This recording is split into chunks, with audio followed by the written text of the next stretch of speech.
Well, family, if you would have a seat for just a moment, we're going to continue in worship in a different element. Our creative arts department has been working so hard. And let me tell you, these people on this team, they are here sun up to sundown. They have multiple productions going on. And today we're going to experience a wonderful production from the drama team of our creative arts department. This is a reader's theater for Easter, and it's titled The Veil is Torn. And in this reading, we consider how Jesus' life and death is related with the mystery of the veil being torn from the top to the bottom. So as our actors get in position, please be patient as we now enter into The Veil is Torn.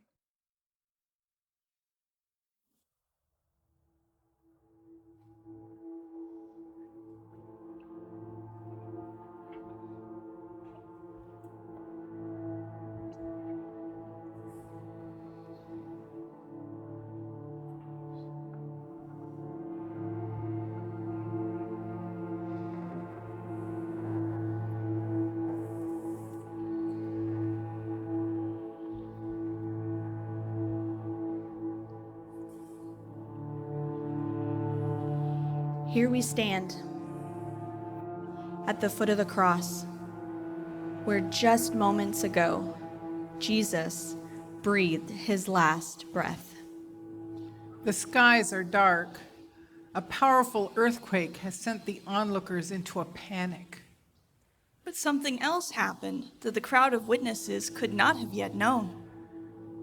To understand that event, follow us as few miles away and about 3 decades back, where Jesus has breathed his first breath in a stable in Bethlehem.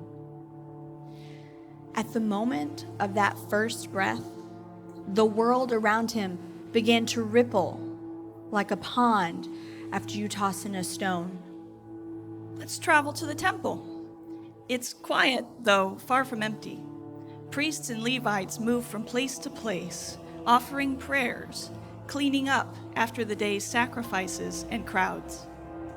Further in we go, past another gate, past more priests, fewer now. There it is. The veil, 60 feet high, 30 feet wide.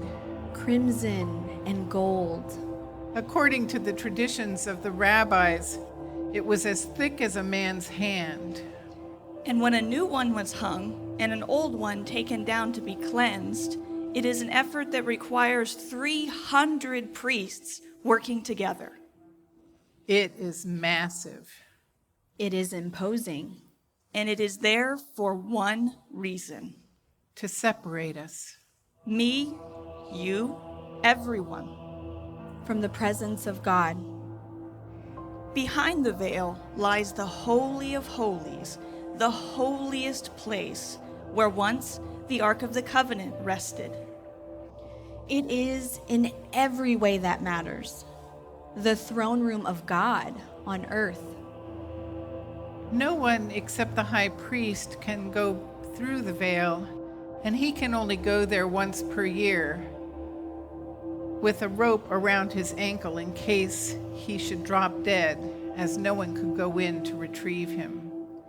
It is a very serious separation. And perhaps it makes sense. After all, who could stand in the presence of God? But on the night that we have traveled back to, as a baby lies in a feeding trough just a few miles away. Perhaps in our imagined visit to the temple, we might see the veil shudder just a bit. 12 years later, when that baby in the trough, now grown into an adolescent boy, stands nearby discussing scriptures with aged, respected scholars, do you think the fabric of the veil weakened a tiny bit?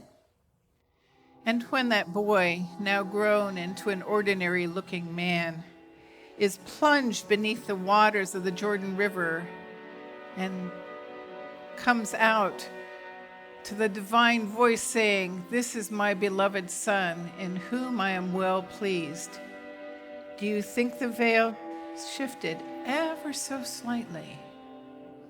Sometimes things happen slowly. Very slowly.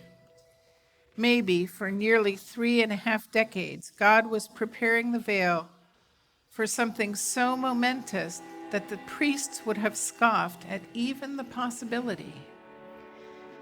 Maybe the veil disintegrated a smidgen each time Jesus looked a beggar in the face, offering healing and forgiveness. Or each time he called a tax collector, or a fisherman, or a tradesman to follow him. Or when he spoke words of challenge and redemption to a woman caught in the act.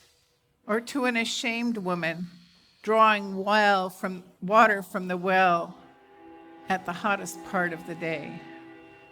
Maybe the veil was scourged just a little when Jesus took the cold hand of a young girl and woke her from the dead.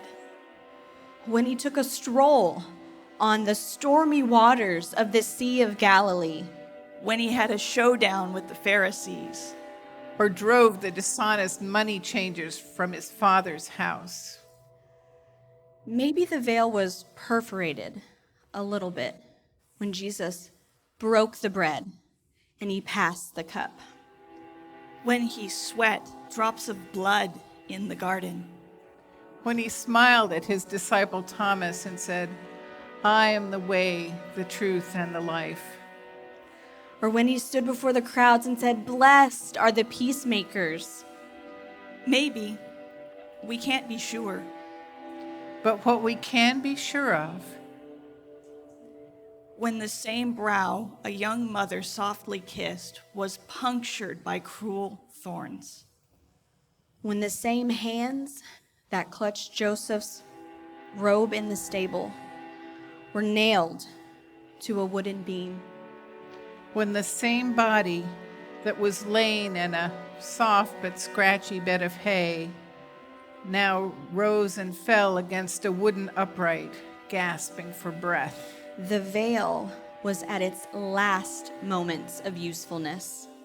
And when the same voice that made its first cry in the village of Bethlehem declared with authority, "It is finished," The veil ripped itself in two from top to bottom. The presence of God flooded our dirty, messy world like an overflowing ocean. And 3 days later, the baby, born in a stable, would be reborn from the tomb, the conqueror of death's dark domain, the Savior, The Messiah. the King. the The veil veil is torn.